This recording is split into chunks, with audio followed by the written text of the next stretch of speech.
sharks and snakes. A news story that you probably see regularly in the headlines concerns holidaymakers being arrested and detained in the increasingly popular destination of Dubai, often for offences that the majority of people reading about them might consider to be relatively minor. Such experiences can be horrendous for those involved, and it can take an awful lot of persuasion from people in some very high places to get them released. Whether it's the people, the food or the culture, one of the pleasures of travel can be experiencing the unfamiliar. But whilst the difference between cultures is generally something to be celebrated, there are some places where simple misunderstandings can lead to catastrophic consequences. And there's one country in particular where holidaymakers have found that out the hard way: Dubai. As Jamie Harron from Stirling knows all too well, he was on a short stopover in the country when he was charged with public indecency after he allegedly touched a man's hip in a bar in 2017. Very good. Very happy to be home. Jamie spent 5 days in prison before being released without his passport, but then had to remain in the country for another 3 months, accruing over £32,000 in expenses and legal fees trying to get home. It was only after he was eventually sentenced to 3 months in prison that campaigners say the case was dropped on the orders of the Prime Minister of the United Arab Emirates. Even now when I'm home I still can't actually believe that was 3.5 months, 4 months for what it was like. As Dubai's reputation as one of the world's leading tourist destinations has increased, and tourists have flocked to its seductive mix of sand, sea and shopping, so the risk has increased for a cultural clash to end up falling foul of local laws. In fact, there's been such a rise in cases like Jamie's that there's now a special group of UK lawyers stationed out in Dubai to assist those who find themselves in similar situations to get home. Radha Stirling is one of the team. The UAE is quite the contradiction of countries. On the one hand, it's marketed as the Vegas of the Middle East. And on the other hand, the laws don't reflect that. The law is still very clear, and it is still as you would expect a Middle Eastern country to be around 30 years ago. So even though the marketing is caught up, it's very, very confusing to a traveller. It's very easy to get into trouble. Billy Barclay from Edinburgh is someone else who found himself in trouble in Dubai during a family holiday in 2016. He and his wife and 2 children had always enjoyed the country as one of their favourite destinations, and the family was always respectful of local laws. We knew it was a Muslim country, we knew it had laws, but we just thought if we go, about life and normal routines, everything would be fine.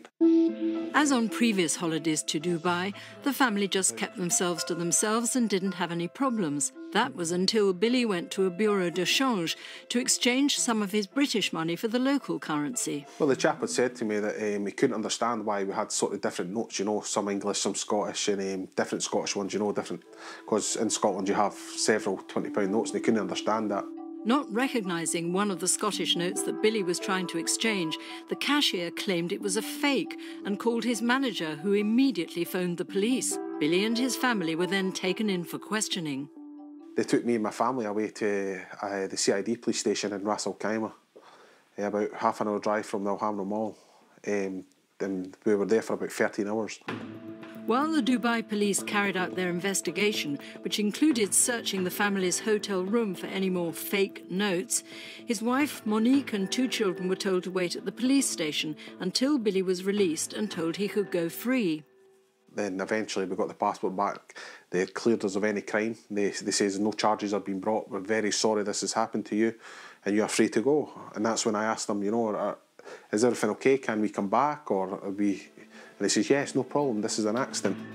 So despite the day spent in a police station and with reassurance from the Dubai police that no charges would be brought, Billy and his family went on to enjoy the rest of their stay.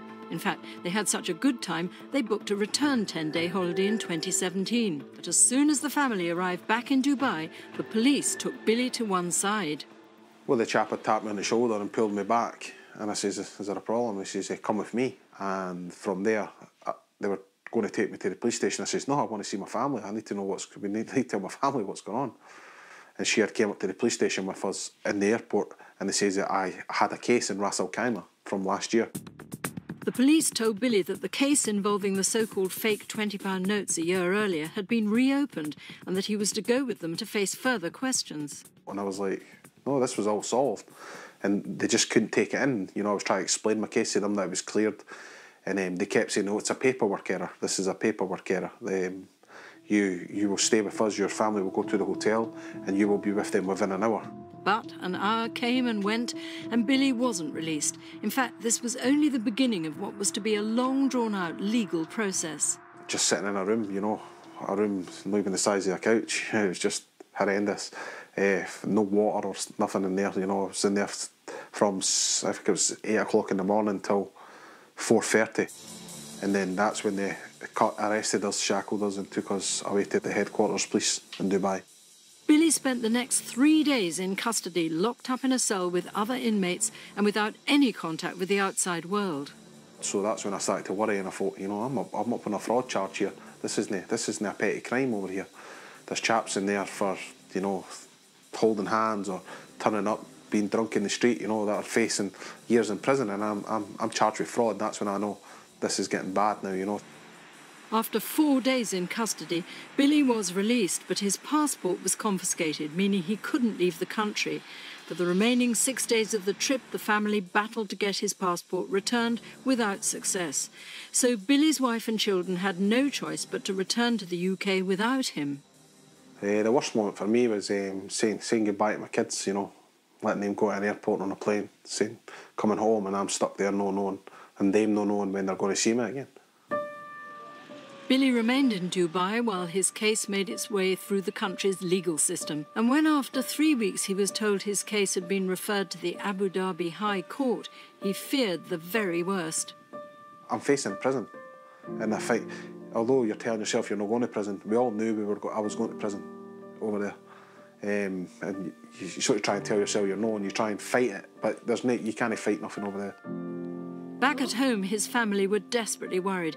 And in the middle of the ordeal, Billy's mother suffered a stroke, which he believes was brought on by the stress of his situation. With nowhere else to turn, Billy's family got in touch with Radha Stirling, who encouraged them to talk to the press about their ordeal in the hope that it would put pressure on the authorities to release him.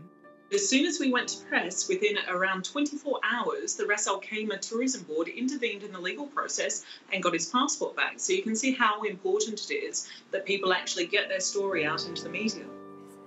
All charges against Billy were dropped and he was flown home. But he's racked up debts of over £12,000 thanks to the legal fees and expenses he incurred during the 4 weeks he spent in Dubai. Even worse, his mother went into a coma just before he got home and died a few days later. I missed out on, you know, my mum's last days. She might have wanted to say a couple of things to me that she couldn't say to me.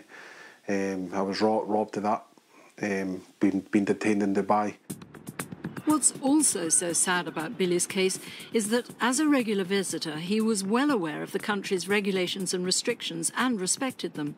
But to avoid falling foul of the law in whatever country you're visiting, it's worth ensuring that you too have checked out on the Foreign Office website the traditions and culture of your destination. Emma Rowland from the charity Prisoners Abroad says that not only will that leave you better prepared, but it could actually save you from getting into trouble.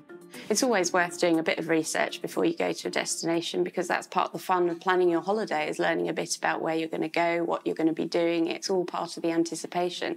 And then, of course, if you do learn a bit about local laws and customs that you might not expect, it can also help you to avoid any potential pitfalls when you get there.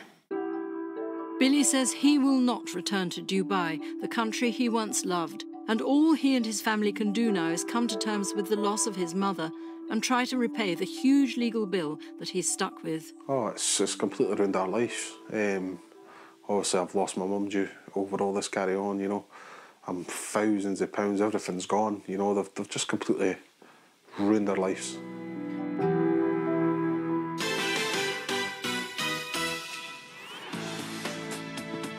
Rip Off Britain wouldn't be here without your stories, and we've got plenty of ways you can get in touch. Send us an email